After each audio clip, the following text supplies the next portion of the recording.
Welcome to Wall Street, where the only thing climbing faster than your portfolio is your dealer's Venmo balance. You've heard the whispers, the 3 a.m. market research, the suspiciously shiny desk corners, the way your boss says synergy is like it's a street name for something you definitely shouldn't Google. But let's cut through the blizzard of lies. Finance bros don't need snow. They just really want it. And when you're on hour 18 of explaining to a client why their retirement fund is now a leveraged bet on Zimbabwean NFTs, you'd want it too. Think of snow as Wall Street's original burnout prevention tool. It's not a drug, it's a liquidity injection for your prefrontal cortex. Because in finance, your job is to turn caffeine into PowerPoints, PowerPoints into Lamborghinis, and Lamborghinis into plea deals. And you can't do that sober. But here's the real math. 78% of traders claim they've never touched snow. 78% of traders also think BlackRock's is a Metallica album. Coincidence? Absolutely not. The truth? Wall Street runs on powder for the same reason your crypto bro cousin runs on hopium. Delulu is the Solulu. By the end of this video, you'll either understand credit default swaps or just default on your credit. Either way, stonks. One, you can snort productivity. Talk about chemical leverage. The only thing separating your average finance bro from a TED talk titled How I Monetize My Nervous System. You see, in trading, time is money. In banking, time is a fictional concept invented by peasants who touch grass. So when your boss says, I need this pitch deck by sunrise, what they're really saying is, I need you to turn your adrenal gland into a Goldman Sachs internship. Snow, Wall Street's favorite performance enhancing vitamin, right after delusion and Excel shortcuts. Caffeine is for amateurs, the ones still stuck in sell-side analyst purgatory. Real players need something stronger, something that turns your prefrontal cortex into a dark pool of liquidity, something that makes you believe, yes, I can arbitrage the difference between this energy drink and my will to live. This isn't about addiction, it's about efficiency. Why waste time eating when you can rail a granola bar-sized line of ambition and call it a wellness hack? Why sleep when you can achieve theta-negative beta set by snorting the ghost of Milton Friedman set's economic theories? The math is simple. 1 gram of Bolivian espresso equals 4 all-nighters equals 1 merger. That definitely won't end in an SEC investigation, probably.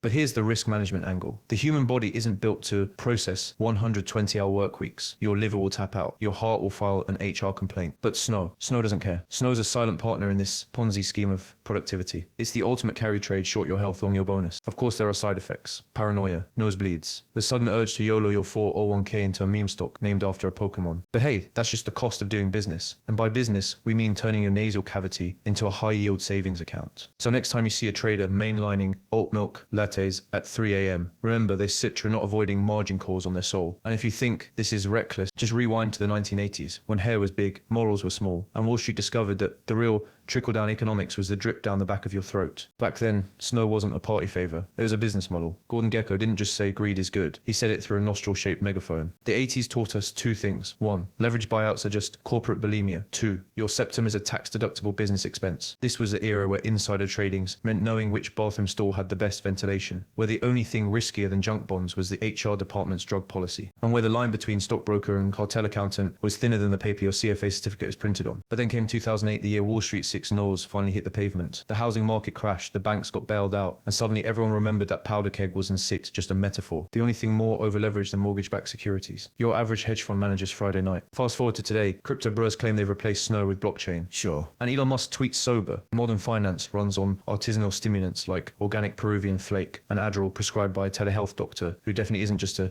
ChatGPT bot in a lab coat. But here sits the kicker. Wall Street sits to love affair with powder. Isn't sits about partying. It sits about legacy. Every line snorted is a tribute to the OG wolves who turned their nasal passages into a carry trade. A homage to the fact that even in 2024, the fastest way to a promotion is still a gram of corporate ambitions and a disregard for basic human biology. So next time you see a trader with a suspiciously shiny nose, remember they sit not on something, they sit upholding tradition. And if you think that sit is unhinged, just watch and I will show you how to hide your stash from the SEC using only a stapler and sheer denial. Congratulations, you've mastered the art of turning your desk into a Breaking Bad spin-off. Now let's talk compliance, because nothing says table careers like outsmarting federal regulators with a Starbucks straw and sheer audacity. Step 1. Deny everything. SEC agents aren't cops. They're just PowerPoint enthusiasts with subpoena power. If they ask about the white powders on your keyboard, say it's microdosed ambitions or gluten-free confidence. Better yet, blame it on HR's new wellness initiative. After all, what's more well than a nostril functioning at 120% capacity? Step 2. Leverage corporate jargon.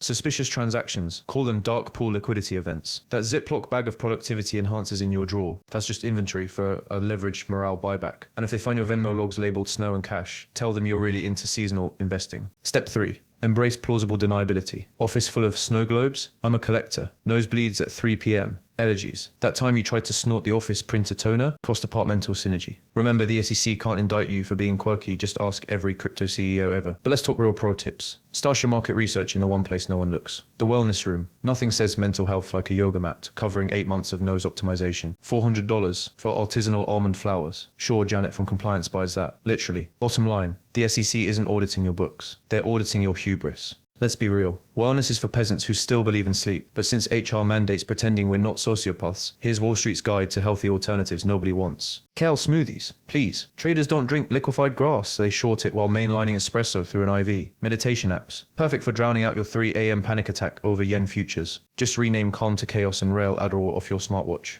Pro tip. If your mindfulness doesn't end in a nosebleed, you're doing capitalism wrong. Skydiving? Weak. Real thrill seekers, YOLO crypto options, and SPAC mergers that will land you in a different kind of freefall. Corporate retreats, bombed with co-workers over trust falls and a shared Google Doc called How to Launder Ethics. Spoiler, it's just a tutorial for hiding the CFO's hiking powders in a Yeti cooler. Bottom line, the only detoxes Wall Street cares about is detoxifying their offshore accounts. So next time someone suggests a digital cleanse, smile, nod, and snort matcha like the high-functioning disaster you are. You see, the future of finance isn't tech, it's copium. AI, just a scapegoat for interns who can't spell liquidity. ChatGPT can't do rails, but it can gaslight the SEC about your Venmo being artisanal data. Meanwhile, ESG turns snow into a carbon-neutral flex, now with conflict-free certificates from Peruvian farmers who think derivatives are salsa moves. Crypto, Wall Street's edgy step-cousin who microdoses NFTs and calls Soylent a wellness stack. Bitcoin was supposed to kill banks. Instead, it became the same Ponzi scheme, but with JPEG receipts. Here's the cold truth. AI won't replace traders. It'll just YOLO pensions into Dogecoin. ESG won't save Earth. It'll just greenwash your guilt. And crypto's only decentralized feature is your dealer's Venmo. So what sits next? Blockchain prohibition, where everyone snorts digital snow off ledger wallets and pretends it's such innovation. The future of finance, just the past with better PR. And your 401k, a meme stock that forgot to die. So what have we learned? Wall Street runs on snow for the same reason toddlers run on tantrums. There's no better option. You can't YOLO a market order without a little chemical leverage. You can't short a stock without shortening your lifespan. And you definitely can't explain NFT art to your parents without something stronger than kombucha. But here's the real takeaway. Finance isn't a career. It's a cult with better suits and worse morals. Your 401k, that's just a meme stock that forgot to die. The American dream, a Ponzi scheme, where the only thing getting pumped is your cortisol levels. So smash that like button. It's the only thing here that won't give you a heart attack at 35. Subscribe for more unhinged financial advice, like how to launder your guilt through ESG ETFs, or why your dealer's Venmo is the real S&P 500. And remember, always diversify your snortfolio. This is not financial advice.